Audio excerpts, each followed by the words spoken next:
The last one is Sacramento. Now, Sacramento, I don't know why I say it that way.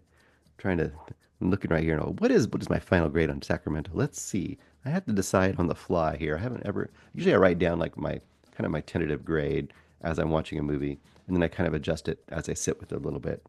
This is directed by Michael Angarano. It also stars as Rickey, Michael Angarano. It also stars Glenn, played by Michael Cera. Michael Cera, we know him. Michael Cera. Why am I saying Cera? Michael Cera. We've known him from a million things. Scott Pilgrim, probably one of the more famous ones. He's a bunch of stuff. He's the the indie. He was the indie sad sack nerdy hipstery darling from the thousands, I guess you'd say. The beta dude for all beta dudes.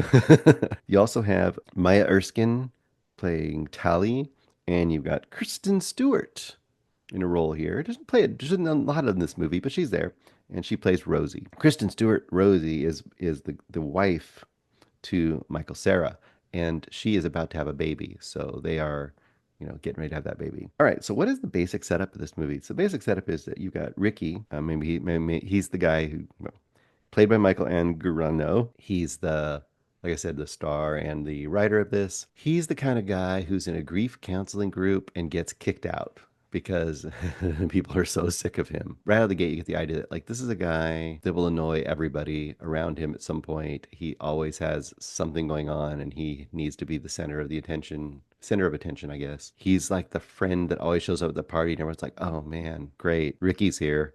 That kind of guy. So anyway, that's kind of what happens. You've got Michael Cera's character, Glenn. I got to remember the names, Glenn and Rosie, right? So Glenn and Rosie, like I said, they're getting prepared to have a baby very, very soon. You notice really quickly that Rickey is, gosh, I can't remember the names correctly. Glenn. Michael Cera's Glenn.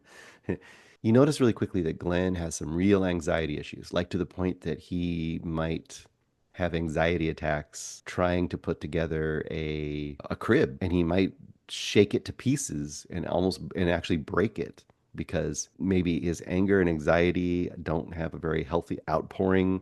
He doesn't have a way of really coping in life very well, and he maybe has some emotional issues. That's kind of what you get to know about, Rickey right out of the gate. Once again, Glenn, oh my gosh, I can't get the names right. I'm just gonna say their names. The Michael Cera character, he, like I said, anxiety dude. Other guy, annoying dude. Annoying dude shows up outside, anxiety dude's house, skulking through his backyard, pretending to just show up to like have a friendly reconnection. And annoyed anxiety dude is very annoyed by this, but he also is the kind of guy who could never really just be a bold person and say, hey, no, not supposed to be here, get out.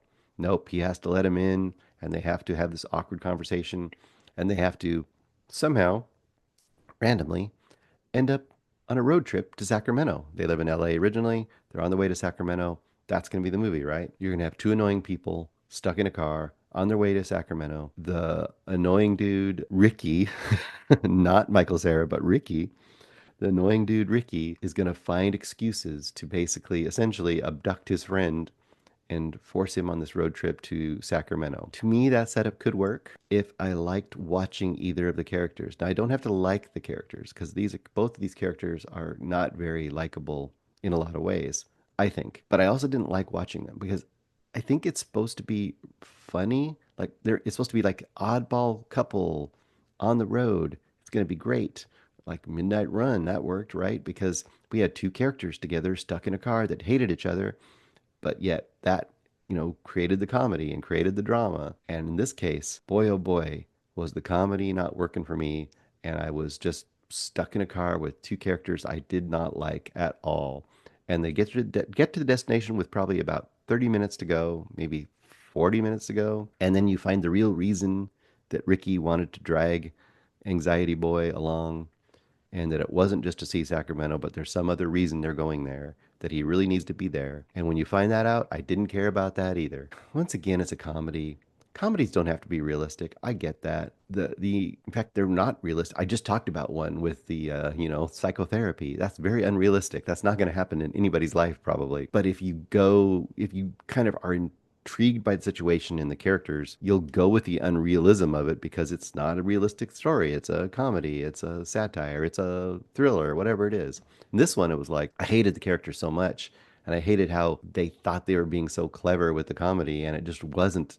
It was annoying that I also thought it was an outlandish situation because of that. No, I really, really did not like this movie. I think we have this every so often. This is a movie, because once again, comedies, you like them or hate them a lot of times differently than someone else because comedies are very individual. Like what works for you doesn't work for other people. So you might love this movie. This is definitely one of those movies where you watch the first 15 to 20 minutes. If you like the vibe and you are liking the comedy and you are liking the characters, the way they're being put down for you, you'll probably enjoy this movie and actually really, really like it. That's, I guess, my positive spin. If you have the availability to watch this movie on a streaming service at some point, so you're not really out, whatever, $10 or something to, commit to it at a movie theater. If you can, a way you can just kind of dip in and watch the first 20 minutes. If you like that first 20 minutes, go for it. You'll probably enjoy it. If you don't, like I myself, it's not going to get any better for you. You better jump out. This is a movie that bordered on making me angry at how much I did not like it, which usually means I go from a 2 down to a 1. I don't know if it's that bad. It's not really that bad. So I'm going to stay at a 2, which is a generous 2. A generous 2, because I hated my time with these characters so much. I did not like any of the characters. I hoped they would die. I hoped that Colmick would come from the other movie and kill them for me, please. It was terrible. Hey guys, thanks so much for watching this video. For more movie and television reviews and interviews, please subscribe to my Deepest Dream channel. Like, comment, share, subscribe. And as always, thanks so much for your support. Take care.